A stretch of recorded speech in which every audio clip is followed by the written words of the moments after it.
The news of countries around the world selling U.S. treasuries and bonds has rattled the United States. However, the most panicked in all this is Donald Trump and his administration. Who started all that?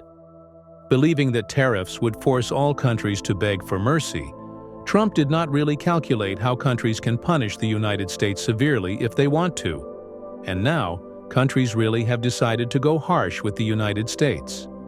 Now there is panic in the United States, especially in the Treasury Department. That's because every day, news of United States allies selling tens of billions of U.S. treasuries is proving to be a nightmare. That's really unprecedented because countries closest to the United States like Japan, Canada, the UK, Singapore, and many more are punishing Trump. But what does that really mean?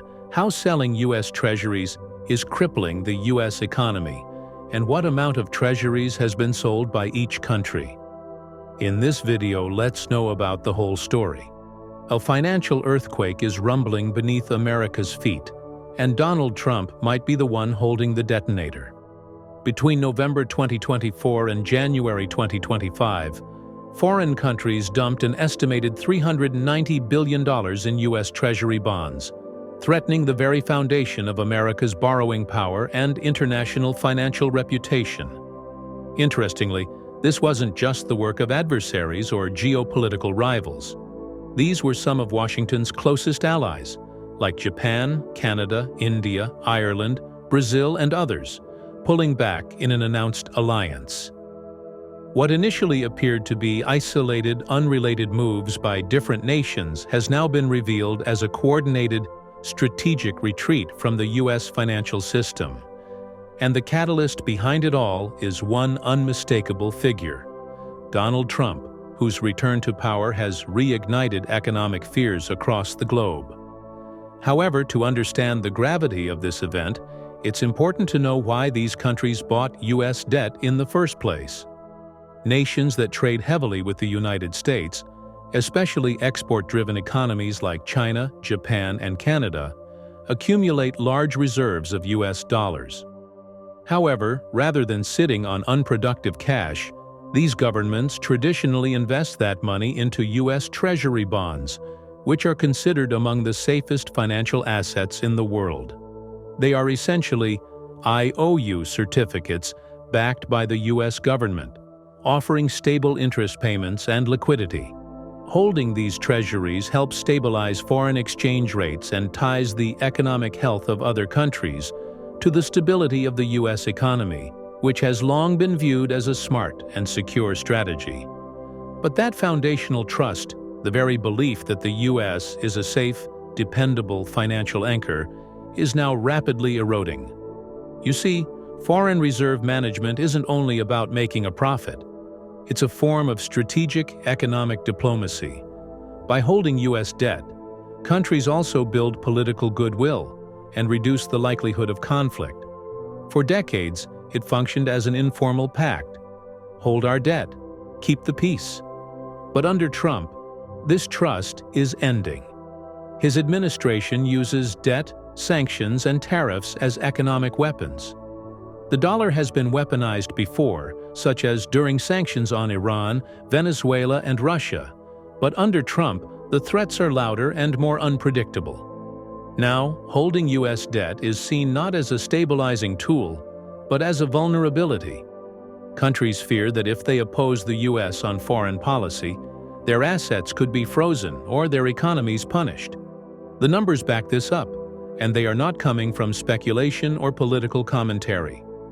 They are straight from the Treasury International Capital Report, which tracks foreign holdings of U.S. debt.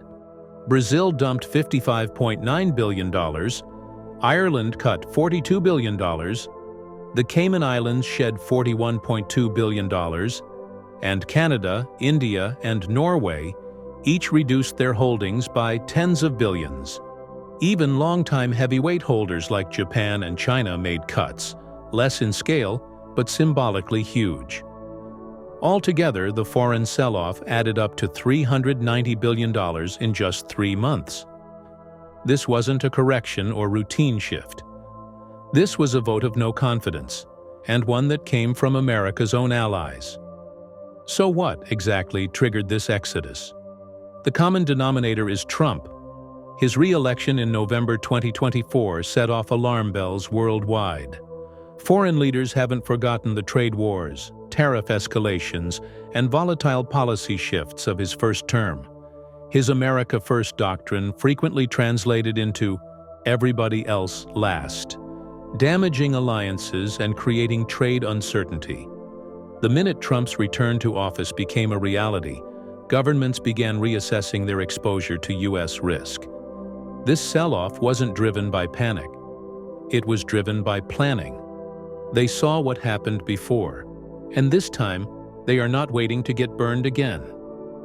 Even before Trump, the world was already drifting toward de-dollarization, the move away from dependence on the U.S. dollar and dollar-based financial systems. But Trump's return has turbocharged that movement. Four major forces are now driving countries away from treasuries and toward alternative stores of value. First, high U.S. interest rates have made existing bonds less attractive. Nobody wants old bonds when new ones pay more. Second, the weaponization of the dollar, with Washington freezing foreign assets and using the global financial system to punish disobedience, has alarmed central banks. Third, geopolitical tensions are worsening. Trump's loud threats and unpredictable trade behavior make future conflicts and economic punishment more likely. And fourth, countries fear the sudden freezing or seizure of assets, so they are shifting to safer alternatives like gold and euros, which can't be controlled by U.S. political pressure. In this context, the $390 billion bond dump is not a fluke or overreaction. It is the early warning siren of a much bigger shift, a deliberate move by nations to insulate themselves from America's domestic chaos and international aggression. Under Trump, the trust that underpinned the U.S. dollar for decades is cracking. If this trend accelerates, the fallout won't be limited to markets. It will strike at the very heart of America's global financial leadership. However, instead of responding logically to the U.S. Treasury's sell-off, Trump is planning to continue tariffs. His next move is set to land on April 2, 2025, with the launch of his so-called reciprocal tariffs. The plan is simple on paper. If another country imposes a 10% tariff on U.S. goods, the United States will match that tariff on their exports. It's framed as a fairness doctrine, a mirror move to level the playing field. But in reality, it's a sledgehammer to an already fragile global economy. Major trading partners like China, the European Union, and Canada have already begun crafting retaliation packages, and these retaliatory tariffs aren't aimed at random U.S. sectors. They are specifically targeting exports from swing states that are politically crucial to Trump, including soybeans, pork, energy, and manufactured goods. These are industries deeply tied to the very people who propelled him into office. Before we continue further, tell us, are you enjoying the video? If yes, please like and share the video, and subscribe to our channel to watch more videos on the latest news stories on geopolitics, economics, and current affairs impacting your lives. The reactions to Trump's tariffs are swift and fierce. Europe is taking aim at iconic American products such as whiskey, jeans, and motorcycles, signaling not just an economic pushback, but a symbolic rejection of Trump's leadership. China, with its massive trade leverage, is focusing on agriculture and energy, industries that supply the backbone of the Midwest. Canada, traditionally a calm and cooperative neighbor, is preparing for countermeasures under pressure from its own citizens who want their government to push back. What's unfolding is not diplomacy. It's economic warfare, with allies turning into adversaries and trade routes transforming into battle lines. Among the most vulnerable sectors are agriculture and the auto industry. In 2023, U.S. agricultural exports hit $170 billion, but now that figure is in jeopardy. If China and Europe stop buying, farmers will suffer dramatic losses. The costs of essentials like fertilizer and farming equipment will rise, while prices for their produce drop due to lost demand. Smaller farms, which form the economic and social fabric of rural America, could face extinction. Meanwhile, the auto industry faces its own nightmare. Around half of the components used in U.S. vehicle manufacturing are imported.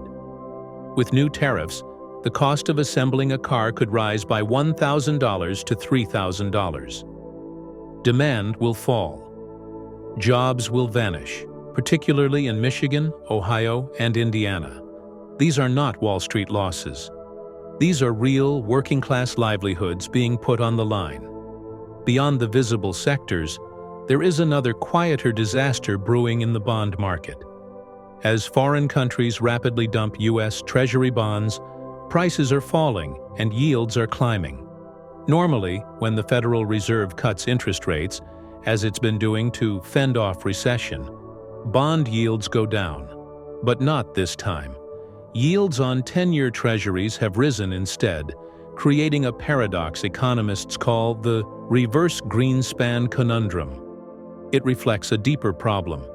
Investors are demanding higher returns because they no longer see U.S. debt as reliable.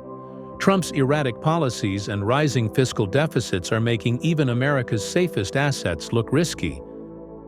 To escape this growing uncertainty, central banks around the world are turning to gold. In 2024 alone, they added more than 1,045 tons of it to their reserves. That's because gold is immune to sanctions, immune to politics, and immune to asset freezes. It's no longer just a hedge. It's become a full-blown financial bunker. Even as real interest rates rise, a scenario that usually depresses gold prices, gold continues to climb, particularly during hours when U.S. markets are closed. That's a clear sign that foreign buyers, especially China, are driving this surge. Gold is no longer an investment, it's a protest vote. With foreign investors fleeing treasuries, someone has to buy them. That role is now falling to U.S. dealer banks.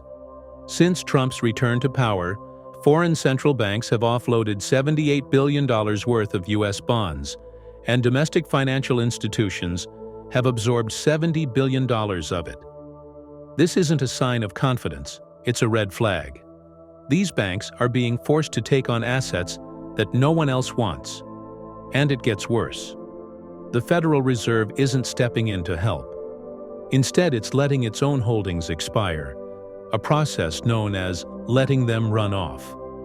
That leaves dealer banks overloaded with potentially toxic debt, creating a serious risk of a liquidity crunch if the market continues to slide. Some experts argue that total foreign holdings of U.S. debt haven't dropped drastically, but that's misleading. The Treasury's TIC data reflects market value, not face value. When yields rise, bond prices fall, so even minor sell-offs can look insignificant on paper but represent major damage underneath. This is known as the valuation effect. It's a kind of accounting illusion.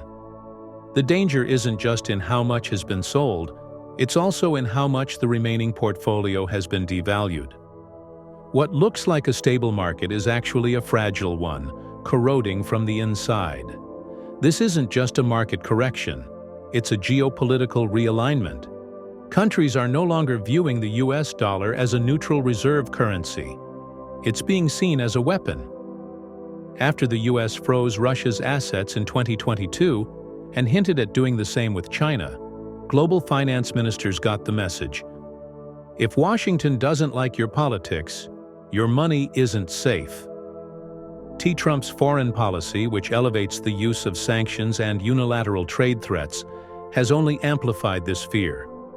In response, countries are building parallel systems like regional currency swaps and gold reserves, even pivoting to the Chinese yuan to escape the dollar's reach.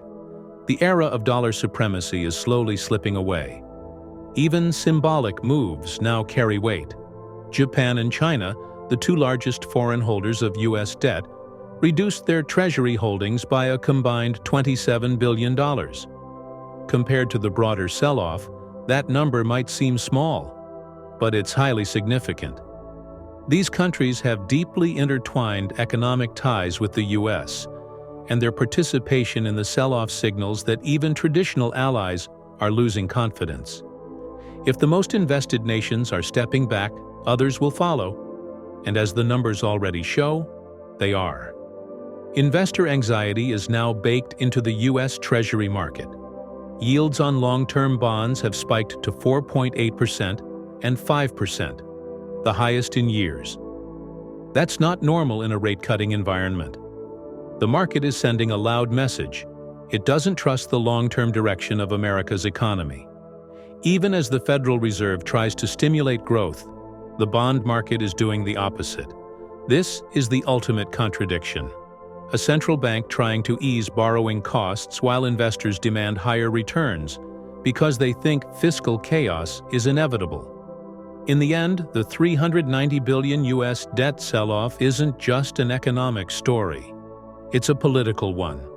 It's a clear and deliberate message from the world. We do not trust Trump's leadership, and we are not betting our reserves on it. Countries are diversifying out of treasuries, moving into gold, pivoting toward regional alliances, and reducing exposure to the U.S. financial system. What used to be seen as the safest bet on Earth is now being treated like a ticking time bomb. If this trend continues, America won't just face a trade war. It will face the slow-motion collapse of its global financial credibility. And Trump, instead of acknowledging this, is doing exactly what is quickening the downfall of the U.S. dollar. Now, if he stops his trade war, removing tariffs, the decline of the U.S. dollar and U.S. treasuries can stop. Countries would find it impractical to sell off treasuries and give up the leverage they hold over the United States. However, if Trump continues, countries might make an unannounced alliance focusing on dumping the treasuries and the U.S. dollar. And that would be a nightmare for the U.S. economy, pushing it toward bankruptcy. What do you think? Should countries facing tariffs sell off the U.S. treasuries and bonds they hold in their reserves? Isn't it technically and politically true that if all countries immediately sell all U.S. treasuries, the United States would go bankrupt? In the comments section right below, share your thoughts on whether Trump will be rational and try to appease countries to stop them from crippling the U.S. economy. Do you want to watch more videos like this one? If yes, subscribe to our channel and press the bell icon next to it. We bring the latest news stories on geopolitics, economics, changing world order, and current affairs. Things you need to stay informed. Thanks for watching, and until the next video, stay tuned.